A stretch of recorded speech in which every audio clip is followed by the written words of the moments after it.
배우 견미리 씨 남편 이야기입니다. 견미리 씨는 이 범죄를 어디까지 알고 있었을까? 일단 견미리 씨의 남편이 주가 조작 혐의로 재판을 받고 있는데요.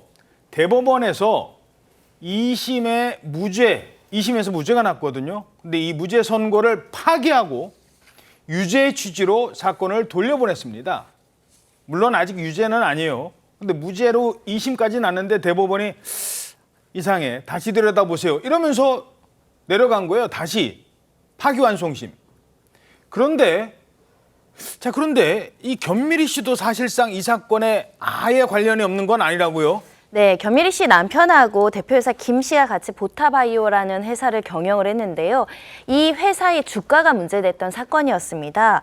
이 주가가 2014년에는 이제 주가가 한 4,000원이었어요. 이제 8,000원까지 올랐다고 하고요. 그러다가 14,850원까지 이제 주가가 굉장히 요동치면서 올라가게 되는데, 이렇게 주가가 오른 이유 중에 하나는 2015년 3월에 어떤 공시가 나오냐면 견미리 씨하고 대표이사 김 씨가 각각 6억 원을 투자한다.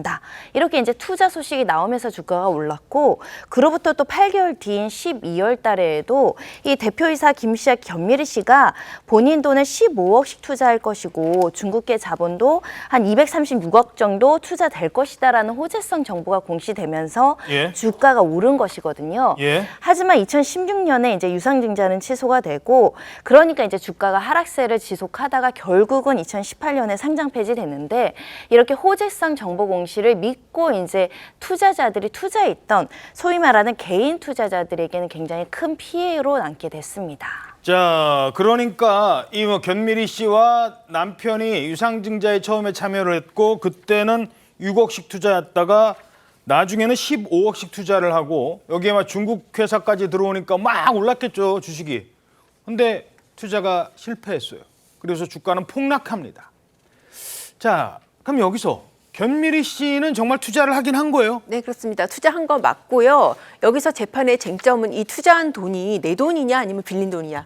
그게 쟁점이 됐던 거예요. 아하. 그러니까 빌린 돈이었습니다. 결론부터 얘기하면은. 어허. 그런데 이게 지금 자본시장법상 허위 공시로 기소가 됐는데, 빌린 돈이라는 것을 투자자한테 밝혀야 되느냐 필요 없느냐. 그게 쟁점이 된 거예요. 1심 같은 경우에는 견미리 씨 이름을 이용해서 사실상 투자자들을 속인 것이다. 그러니까 자기 자본이 아니라는 것을 밝혔어야 된다라고 하면서 이 남편 이모 씨한테 징역 4년, 벌금 25억 선고를 했는데, 2심에서는 이걸 뒤집은 거예요.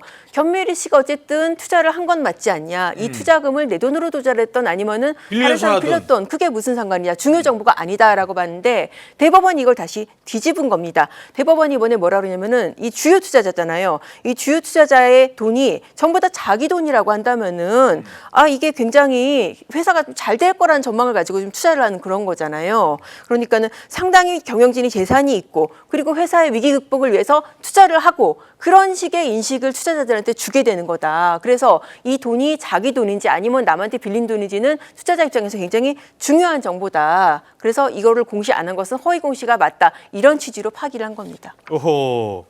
자, 견미리 씨가 혹시 뭐 입장 나온 게 있어요? 그렇습니다. 견미리 씨 남편 측은 이번 대법원 판단에 대해서 TV조선에서 물어봤어요. 물어봤더니 뭐라고 했냐면 입장을 밝히기 어렵다고 말을 했고요. 다만 지난해 그 견미리 씨 측에서 한 매체와 인터뷰를 했거든요. 인터뷰 내용에서 유상증자로 주식을 매각해 차익을 냈다는 부분은 실제와 다르다면서 지금 일일이 설명할 수 없다. 단지 재판부의 최종 판단에 이를 입증해 줄 것이라고 확신한다고 했는데, 하지만 대법원은 이번에 유죄 취지로 지난달에 파기환송을 했지 않습니까? 그러니까 이 결과가 뒤집힐 수도 있는 것이죠. 어허.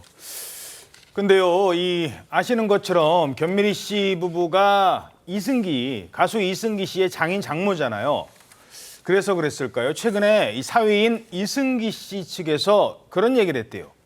가족만은 건드리지 말아주세요. 이런 또 입장을 내놨다고요? 네, 그렇습니다. 이승기 씨 소속사가 어제요, 이승기를 위해서 가족만은 건드리지 말아주시기를 간곡히 부탁드린다, 이렇게 입장을 밝히면서 이승기 씨가 결혼하기 전에 일들이고 가족들이 해결해야 할 문제라고 강조를 했습니다. 이승기 씨가 이 결혼 사실이 알려졌을 당시에만 해도 이 장인이 주가 조작 혐의로 2014년 가석방된 전과가 알려지면서 또 비난 여론이 거셌는데요. 그 당시에도 이승기 씨는 아내가 부모님을 선택한 게 아닌데 어떻게 부모님 이슈로 헤어지자고 말을 하느냐 이러면서 또 아내와 함께 우리가 갚으면서 살아가자 이렇게 약속을 했다. 이 결심은 악플과 관계없이 지켜나갈 것이다. 이렇게 전하기도 했습니다.